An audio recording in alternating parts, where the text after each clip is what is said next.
Hello. I am confused. 5 years ago, I was diagnosed with an illness, and since have accumulated a couple of more, like a domino effect. I went the traditional... Because they all come from the same vibrational root, don't they? Yeah. That's what we said earlier. So even though you can affect a cure, if you don't get to the vibrational cause, then it just keeps squirting out in another way and another way and another way. Perfectly logical. Yes. So when I exhausted the Western medicine quickly, because there isn't really a cure, I looked to alternative. And the process of being involved with that, I get confused with if I'm taking supplements and vitamins. Why don't you try something really radical and line up your energy? Okay. Because of the other day, Jerry and Esther were driving. Now, they have these navigational systems, and you understand the concept of them. The system knows where they are. They program in their destination, and then the system tells them how to get there. So they have Pioneer in the monster bus. It's all installed. It's a good system. And Esther programmed it to where they were going. They were driving from San Diego to Sedona. And then she got a very exciting feeling idea. In the car that they pull behind is OnStar, which is installed, but they bought a little portable system that they plug in. It's Garmin. And so the portable system, Esther brings it from the tow car and plugs it into the monster bus and programs it too. So now she's got two systems programmed from where they are to their next destination. And she said to Jerry, the reason I'm doing this is because there's that one place where we can never tell for sure which way we're supposed to go. And I want to sail through this in better performance this time. And so they put the two systems on and they begin moving down the highway, and they reach a place where the one system says get in the left-hand lane and take this road, and the other system said get in the right-hand lane and take this road. And it was really interesting because the one system gives its cues in a little bit more advanced notice. So one system says, in 1.7 miles, get in the left-hand lane and take such and such a road. And Esther signals and moves over, and as soon as she gets there, the other system says, in 1.4 miles, get in the right-hand lane and take such and such a road. So Esther signaled and got over, and then the other one said, and so Esther, and suddenly Esther is saying, help me! And we said, pick either one, just don't hit the embankment. And then we said, either one will get you there. In other words, there's not one right way to get to where you want to go. But the reason that we're giving you this story is because when you say alternative medicine, Western medicine, take this pill, when you are outside of yourself and everybody's got a bright idea about which way is the way for you to go to get to where you want to go, it is confusing because you can't quantify the journey. But when you're listening to that guidance that comes forth from within, think about it, your inner being is already standing in this place of fabulous wellness as a result of everything you've been through, and is being it so powerfully and calling you to it. So when you think a thought that feels good, you're closing the gap. When you think a thought that feels bad, you're widening the gap. So when you say, I'm so confused, you've got hold of the oars. When you say, I'll figure it out, you let go of the oars and you begin going with the flow. When you say, this is taking way too long and they don't know what they're doing, you go against the current. When you say, oh, this has all been good for me because I really care about being well in a very powerful way, and I can feel that my stream's moving really fast now, and I'll figure it out, and it's not so life-threatening or anything that's going to take me away. I've got plenty of time to figure this out, and meanwhile I'm doing pretty good, and I'm appreciating all of the people that have helped me come into alignment so far, and now I'm so much clearer about what I ever was before, and I can feel that I'm not really urgent about this like I once was. I can tell I'm going with the flow in a better way than I was going before, and things just have to improve. You just can't begin to move in this direction for very long without beginning to get the evidence of some of that improvement. In other words, you just talk yourself into letting go of those oars. We're not trying to guide you away from medicine or away from doctors or away from processes or away from procedures. We're not trying to guide you away from your action. We just want you to tend to your vibration first, and then do the action that you feel most like doing. But if you don't tend to your vibration first, you're right. You can't tell one action from another. None of them seem like they're helping. It seems, thank you, that makes great sense. it seems every time I'm taking something, or if there's 10 things I'm taking during the day, it's bringing my focus or attention on the problem. But it doesn't have to. Okay. You're letting that happen. In other words, you can take your supplement or whatever it is and in an attitude of, I need to fix something that's broken, or you can take it in an attitude of appreciation that it exists. Every now and again, Esther and Jerry will drink something or eat something, and they will say, ooh, my body likes this. So you can take it and you can say, well, body, here, help is on the way. In other words, just tune your vibration. People you could be eating the most beneficial food on the planet in an attitude of need and not derive a whit of benefit from it. And you could be eating a Twinkie in an attitude of pleasure and appreciation and benefit from it greatly. In other words, your vibrational countenance is so much more important than your action. So much more. It's how I feel about what I'm doing that matters so much more than what I'm doing. Now, we don't disagree that sometimes you can do an action. In other words, if let's say that you want a bodily condition, and that you believe that performing a certain behavior will cause you to get that bodily condition. So now when you perform that behavior, you're going with the flow. But let's say you want a certain bodily condition and you believe that a certain behavior is contradictory to it, like smoking. That we're not saying that it is, we're saying that so many people believe that it is contradictory to their well-being. So every time they smoke with that belief, they cause a cross current in their energy. And we say it isn't the cigarette that's causing the illness, it's the contradictory energy that's causing the illness. Contradictory energy is at the root of everything that goes wrong. It's the root of all negative emotion. And if you don't do something about it and turn around in the stream, it will get bigger, and then it will feel like a sensation. And if you don't do something and turn around in the stream, then it will get bigger, and then it will be physical discomfort. And if you don't do something about it and turn around in the stream, it will get bigger, and then it is physical pain. And if you don't do something about it and turn around in the stream, it will get bigger, and then it is physical diagnosis, physical disease, getting run over by a truck. In other words, it will manifest in any number of ways, but it is all about your placement in the stream, every single bit of it.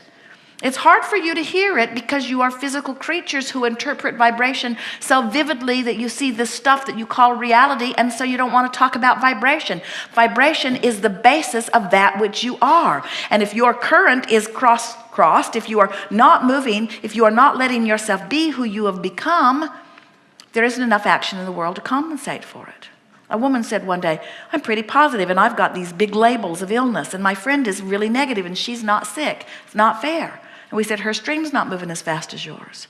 And so she has more leeway. She can be sloppier with her thinking, and it doesn't take the toll. Well, why is my stream moving so much faster? Because you hit the ground running and you've lived life more vividly, and you've weighed more contrast, and you've asked for more things, and your stream's moving faster. And when your stream's moving faster, you need to tend to it more. You can't be sloppy in a fast-moving stream. The stream hardly moving. You can lollygog out there. You can paddle upstream. You can do anything you want. No big deal. Stream's not moving.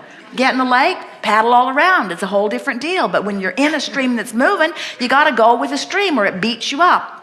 There's no other way of getting around it, you see. So if we were standing in your physical shoes, we would look for reasons to appreciate those who have helped you in the way that they have, and we would not push against any of them. And the thing that's interesting with someone like you, and many of you are that way, where you try this and don't get results, and try this and don't get results, and try this and don't get results, is that then you get this attitude, I don't like you because I didn't get results from you, and you don't know what you're doing because I didn't get results from you, and I didn't get results from you, and I didn't get results from you, and I didn't get results from you, and I didn't get results from you. And we say, you're queued up to never get results from anybody. You can't get results when you're looking at the results that you didn't get. You can't get results. Esther can't find her pin and you can't get results. It's exactly the same thing. In other words, you can't get there from there.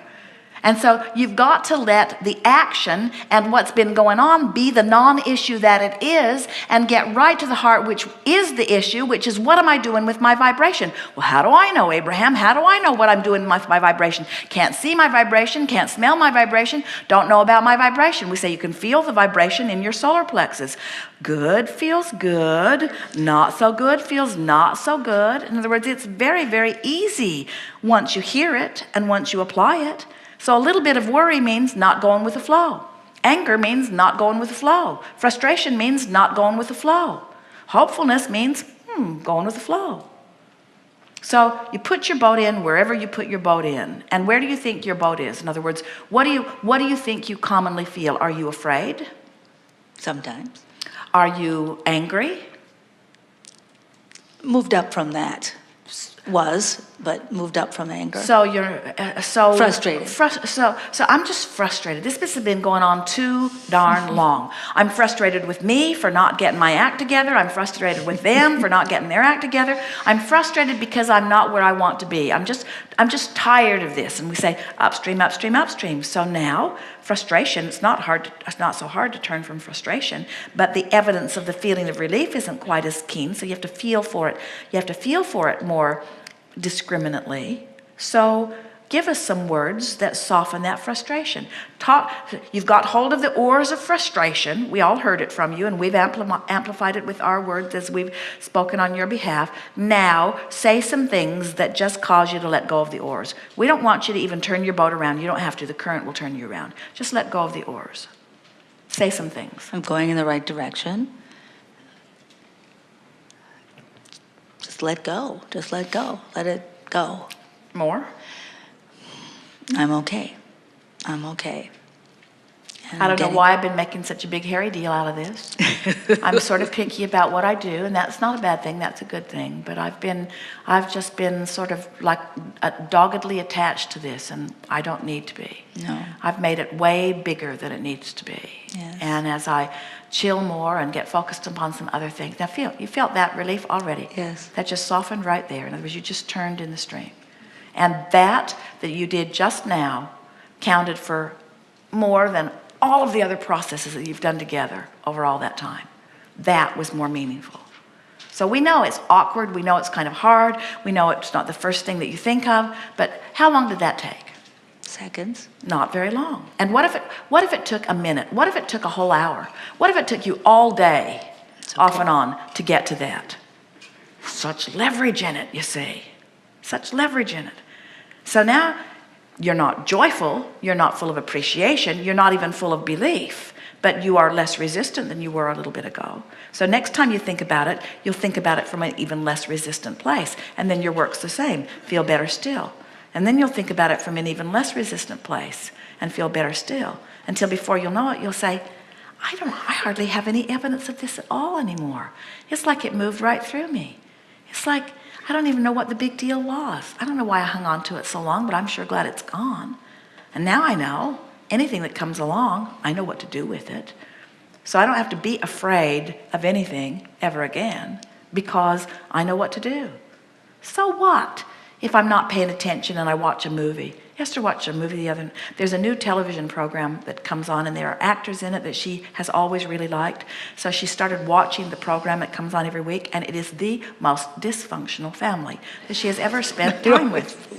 And as she watches this, she always feels worse at the end of it. And so 3 or 4 weeks in a row, she says to Jerry, this is probably the last time I'm going to watch this. And then she'll watch it, she'll say, just one more time. And at the end of it, she always feels worse than she did at the beginning of it. And we say, where are your standards?